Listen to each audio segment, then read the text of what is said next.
დიდგანვე იყო ქრისტიანობის შეურყეველი ბურჯი და ერთგული მეციხოვნე. საქართველოს ეს განაპირა კუთხე სისხლითა და ოფლით წერდა გვერდ ფურცლებს ერის ისტორიაში. აჭარლები მტკიცედ იდგნენ და თან ოსმალოს მოლახოჯებსაც ეკამათებოდნენ, დედავებოდნენ. ასეთ მოხუცებულთა რიცხვი აჭარაში დიდი ყოფილა. ბოლოს თავრობისაგან ასეთი ბრძანება გამოსულა, რომ ყველა ეგენი დაიჭირე და გაამაჰმადიანეთ, თუ არ გამაჰმადიანდნენ, მერე დახოცეთო. მალე აჭარის მოხუცებულები შეუკრებიათ და აქა-იქ ციხეებში დაუმწყდებიათ.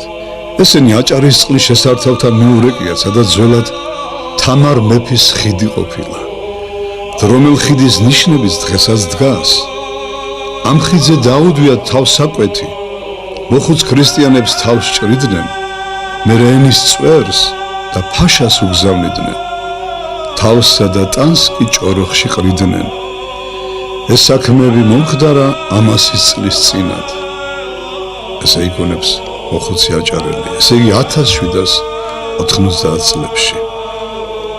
ახალციხის მუზეუმის ხელნაწერთა ფონდში დაცული დოკუმენტი უფრო შემზარავად აღწერს ქრისტესთვის თავდადებულთა წამებას.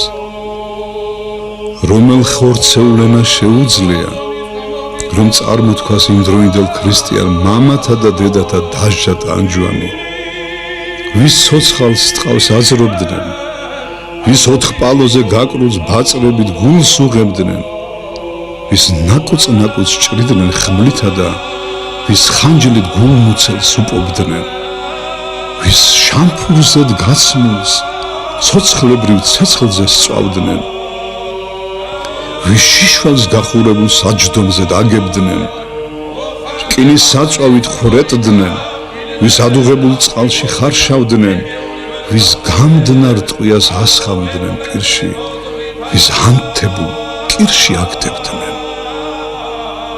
საქართველოს სამოციქულო ეკლესიამ წმინდანებად შერაცხა ქრისტიანობის დაცვისათვის აჭარაში მოწყვეტილი წმინდა დედები და მამები.